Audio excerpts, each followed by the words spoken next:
गले लगा के हमने सरकार चलाई और आज जो कुछ भी है वो कांग्रेस की वजह से है।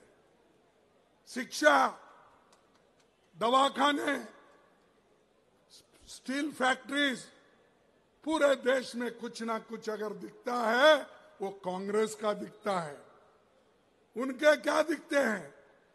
उनका कुछ नहीं, लोगों को लड़ाने के लिए चलो तुम लड़ते रहो, मैं मजा करता हूं बोल के वो लोग अपनी छवि बना लिए। तो आपको सोचना है। आपको और एक बात कहता हूं, ये आखिरी चुनाव है। मोदी अगर फिर से आए तो नए चुनाव होंगे, नहीं करने देगा और डिक्टेटरशिप आएगी। तुम मानो या न मानो, अभी भी देख रहे आप, परसों ही हमारे पास के एक नेता को उधर लेके गए, इंडिया का गठबंधन का। कौन है?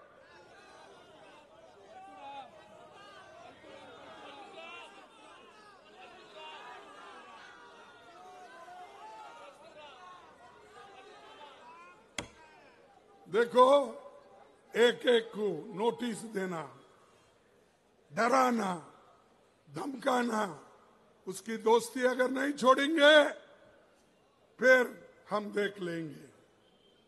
डर के कोई दोस्ती छोड़ रहा है, कोई पार्टी छोड़ रहा है, कोई गठबंधन छोड़ रहा है।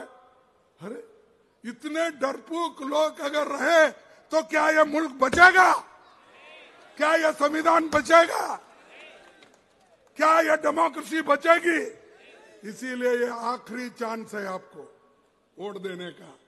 इसके बाद कोई वोट नहीं देगा, क्योंकि ये पुतिन, रशियन पुतिन का जो प्रेसिडेंट इलेक्शन होता ना, वैसा ही होते चले जाएंगे।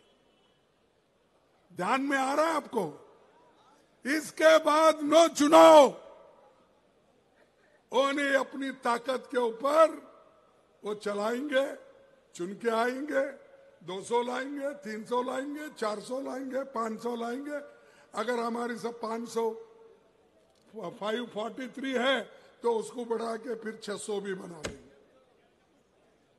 तो ये संविधान की रक्षा करना, डेमोक्रेसी की रक्षा करना, इलेक्शन बार बार होना, चुनाव होना, इसकी जिम्मेदारी आपके ऊपर है। आप अगर चाहते हो तो डेमोक्रेसी बच सकती है।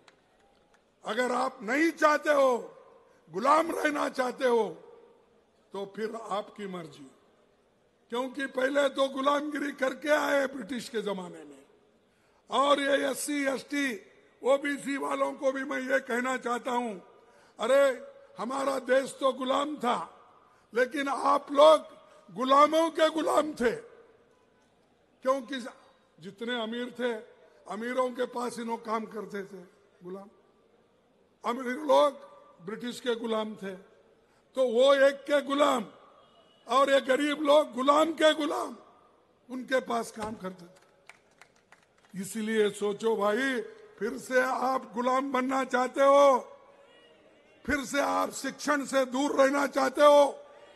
फिर से आप जो आपको हक मिला है नौकरी का, वो जो छीन ले रहे उसको आप मानते हो? देखो, देश में आज भी 30 लाख वैकेंसीज है, और 30 लाख वैकेंसीज मोदी भर रहे नहीं। रेलवे में है, पोस्ट ऑफिस में है,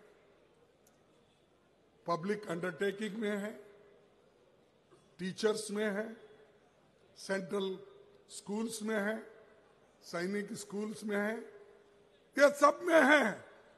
तो 30 लाख लोगों को भरने का काम आपने नहीं किया। क्यों नहीं किया?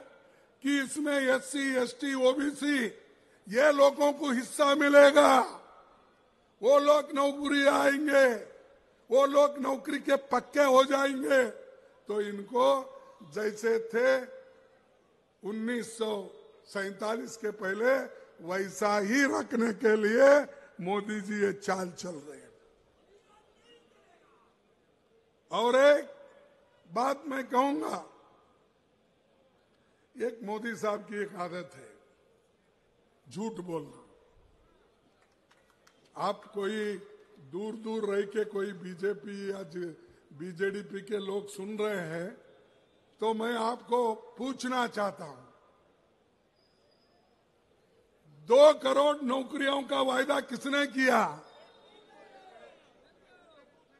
अब कम से कम 20 करोड़ नौकरियां होना था, दिए आपको नौकरी। फिर बोल रहे हैं, आज पेपर तो आप रोज पढ़ते हैं, पेपर में हेडलाइन क्या है? मोदी की गारंटी। मोदी की गारंटी क्या है? 2 करोड़ नौकरियां नहीं देना। ये मैं झूठ बोल रहा हूं? उन्होंने बोला 15 लाख काला धन बाहर से लाके आपके जेब में डालूंगा। डाले? फिर कौन